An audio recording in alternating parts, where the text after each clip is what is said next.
Within hours of the December 10th tornadoes, thousands of FEMA workers, Red Cross volunteers, and Good Samaritans descended on western Kentucky. And then it would take months for these communities to realize what recovery really looks like and what it would take to rebuild these towns torn apart. But 1 year later, community leaders, both those in official positions and those who emerged through the tragedy, tell us they are on the road to recovery, and they plan to build back even better than they were before. In downtown Mayfield, this is what the road to recovery looks like. Debris removed, destroyed buildings brought down. It's a foundation ready for the future. The courthouse has been cleared off. Many of those buildings have been cleared away. It looks really clean and ready for new growth. You still see a few things like bent lampposts and weeds coming up here and there. And they're a little further down on the priority list right now because we have 190 families still homeless. Chandler is a local pastor, a father to 7, and chair of the long-term recovery group for Mayfield and Graves County. So about mid-January, close to February, there's a lot of good going on, a lot of organizations, local, state, national, even international groups coming in to help us. We started realizing that there were some things starting to fall through the cracks, and people starting to fall through the crack. The help was there, but unorganized, he said, something that is common after disaster.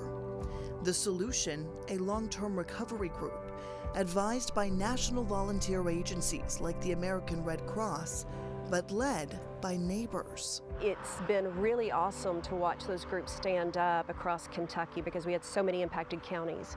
So it's been really awe-inspiring to see local citizens, teachers, bankers, stay-at-home moms, pastors come together and create these long-term recovery groups. Some people call it an airplane that you're building while it's flying, and that makes perfect sense. The group works in teams, organizing volunteers, donations, finances, construction, health services, and most importantly, case management. 20 case managers are now working through what was once 4,000 FEMA claims, 4,000 families begging for help. These survivors are tagged or matched with a disaster case manager and begin to walk them through what do they need. You know, what did FEMA give them? What did Red Cross give them? What else do they need? You know, what this church helped them with this. You know, this organization, Rotary, helped with this. You know, so begin to coordinate that together. Part of that process has been understanding the roles of FEMA and others. Chandler says those groups aren't designed to get families to the finish line. That's not their role. We quickly figured that out. I think their role is definitely, hey, here's what happens in disaster. Here's a direction you need to go, and we'll help you on your way and go, you know. That's different than we're going to completely take care of every one of your needs. He says that job is up to them, and it starts in this warehouse. So we were able to get this around March or April. A former factory now turned disaster recovery hub. Case management happens in the office, and in the back, a lot of donated materials that can come in, and we're using these on repairs and rebuilds. The beginnings of the future. So let's go take a look. Inside, everything from mattresses to sheetrock, tools and cleaning supplies, all of it donations. So many organizations that we can barely keep track of them. That's a good problem to have. Yeah, it is. Still, this community has a long way to go, with 190 families still labeled homeless. They deserve to be home. They deserve to have peace. How long do you think it'll take to get these communities back to a place where they're saying, this is it, this is where we want to be?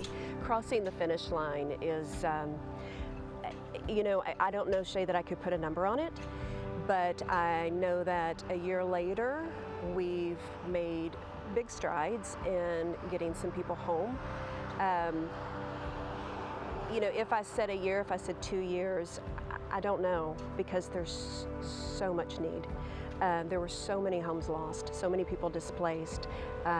It's beyond me to be able to put a number on that. In this community, you can't put a number on disaster recovery. You celebrate the success seen in new build homes, work through the slowdowns, so many repairs still needed, and lean into the possibilities, the cleared lots ready for their future. It's our job to come alongside our neighbors and to restore them and to recover them back to where they need to be, back into a home, and hopefully even better than where they were before the tornado.